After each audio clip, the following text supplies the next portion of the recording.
Hello everybody, it is Badger Wild and we are back with another video. Today we are going to do a very short run and check out a new ship that I have built known as the Walker class. Y'all have probably seen this when I would build it in my Space Engineers ship build video. And this is the civilian level slash survival cargo ship that could complete most of the missions in game and still be able to defend yourself and would work with at least 2 to 3 people on board at one time. Now, what we're going to do is we're going to head outside. We're going to check this bad boy out. Let me pull my tab bar up here. I don't know. We may not even need it.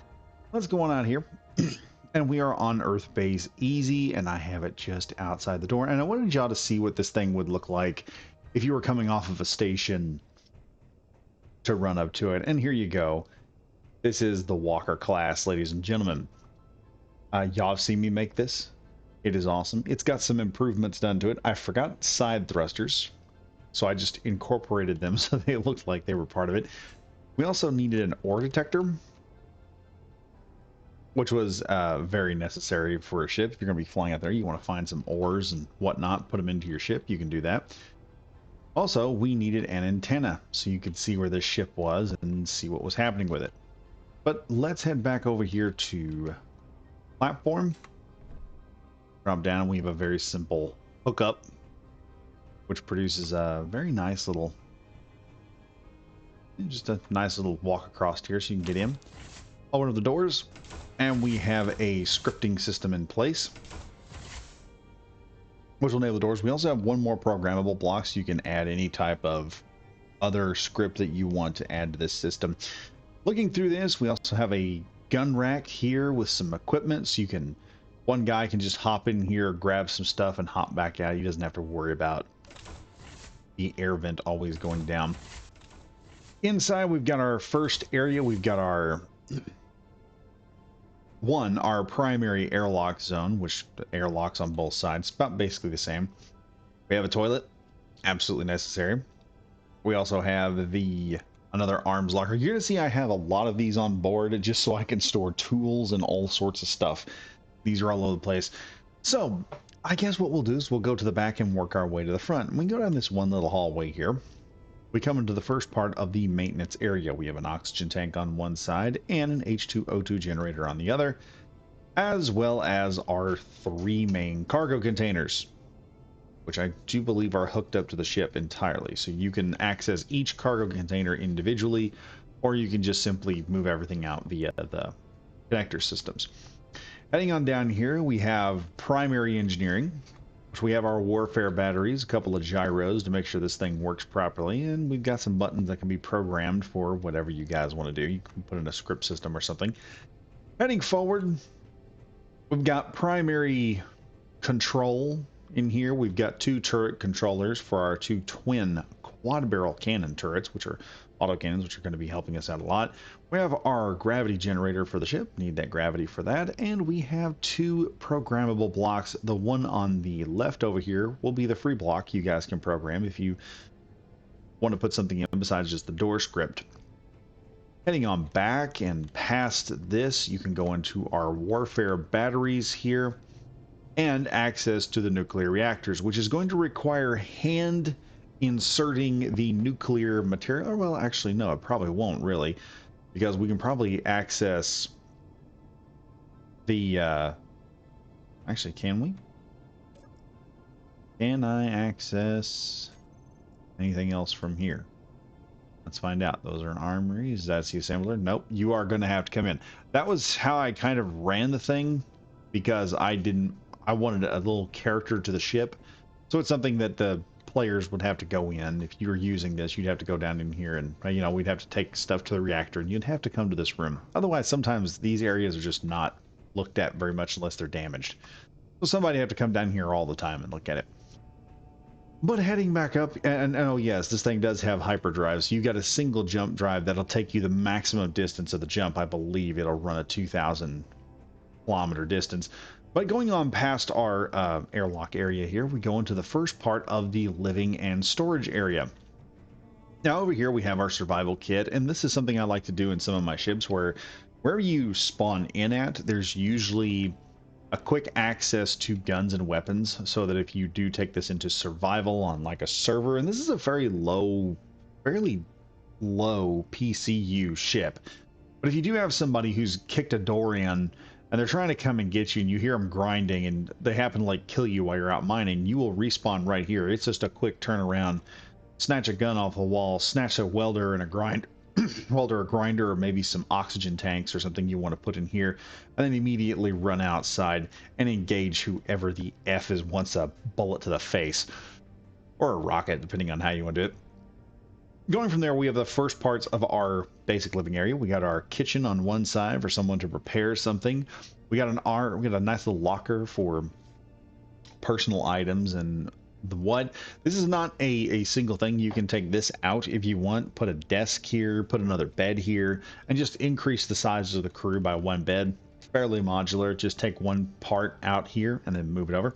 Got 2 individual beds for 2 more crewmen, and a necessary shower turned at a right angle so that no one can really look at you unless they're sleeping in the bed. You can a decent amount of privacy inside of a room. Continuing on, we've got the first cargo container for the actual arms for the 2 twin turrets up top and bottom. You can simply easily access this and just start throwing ammunition inside of it.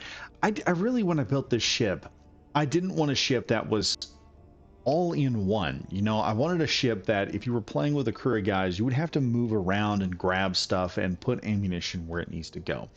So this is working out. It's accomplishing this. It's a character of the ship is this a civilian ship that will do what you need it to do, but requires a little more TLC to make it work properly. Continuing over, we go past these little corridors here, and we enter the primary bridge. And yes, this is a fully enclosed glass bridge. We got our ATM over here to get our monies, and we've also got a nice little Coke machine, some Clang Cola, so you can enjoy that, or coffee, or whatever you want to do. Nice open area, and then you can access this. So, working with the tabs button here, we have a lot of things going on. Number 1 is our turrets. We can turn them off. There are also 3 interior turrets, 2 on bottom, 1 on top. You can add more if you can find a place to put them. I guess would be the best thing. We have an ore detector on top of here. We've got an antenna as well. Number 2 is our landing gears. And let me spin this around here. You can see the landing gears in blue. Just turn the tab off so you can see those. You can see those bright blue landing gear. This thing will land on planets. It does fly on planets, and unless you have run out of power, which will be something you're going to have to watch. But unless you completely run out of power on the ship, or run completely out of uranium, this thing will continue to fly fairly well. And it's got a decent amount of battery power, like 6 batteries actually. So you've got your landing gear.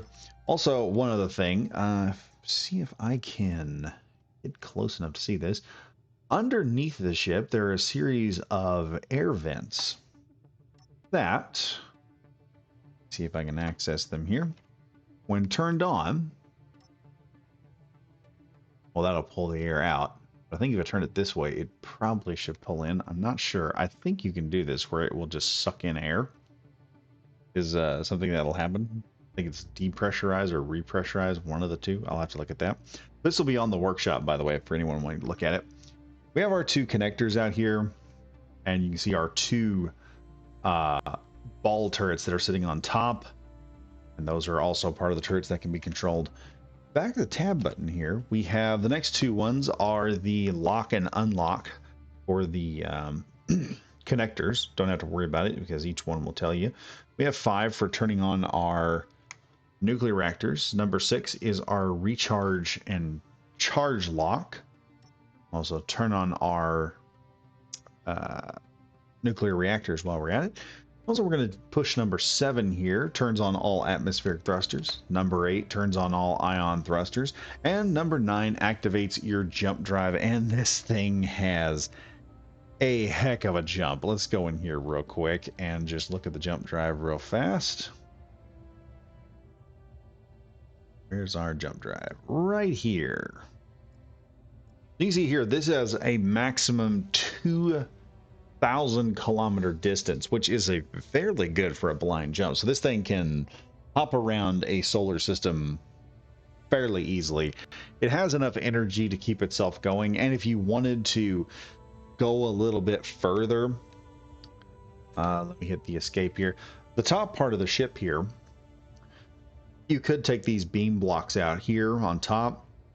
Those are 3 long, and you could just slap some solar panels on there with very minimal effort, and you would have a ship that could have an infinite amount of power as long as you run it properly. But that's not why you're here. You're here to see this thing get off of the ground and fly. So first off, we're going to press number 3. We've completely de-locked. Breaking loose from the edge here. We're going to turn number 8 off real fast here. Disable the ion thrusters because we don't really need them. And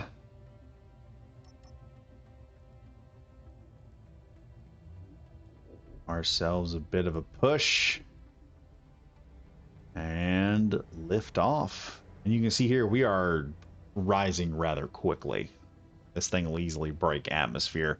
It will get up out of this planet fairly easily. And like I said, folks, the Walker class can do what you want it to do. It is a fairly easy to build ship for those that want a ship that you can build and get up into the air real fast. This thing can fly up. It can break atmosphere. It's what it does.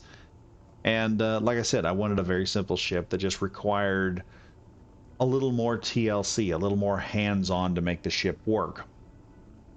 Instead of a ship that, you know, had everything automatic. This is more of a civilian style ship that you would have to, you know, you would have to work on. You would have to get to, you can set everything up on here how you want to set it up. You can see here we're still going higher, and it will simply break atmo once you turn on atmospheric or turn on the ion thrusters. Once you break that point, you then just switch it over to full ion, and then you can fly as far as you want.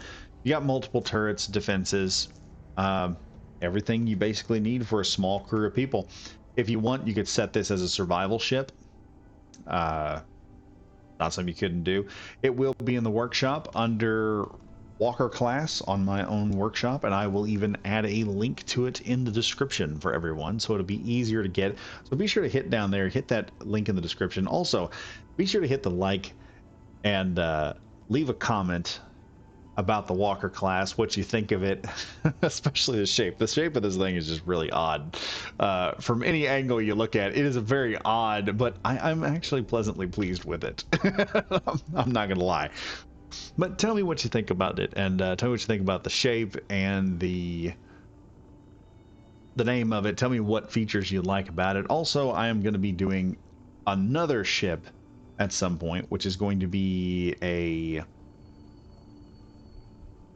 let me think here for a minute. Going to be a mining vessel. So tell me what features y'all want in a mining vessel. Anyway, folks, I am Badger Wild. Thank you for stopping by and watching this video, and I am signing out.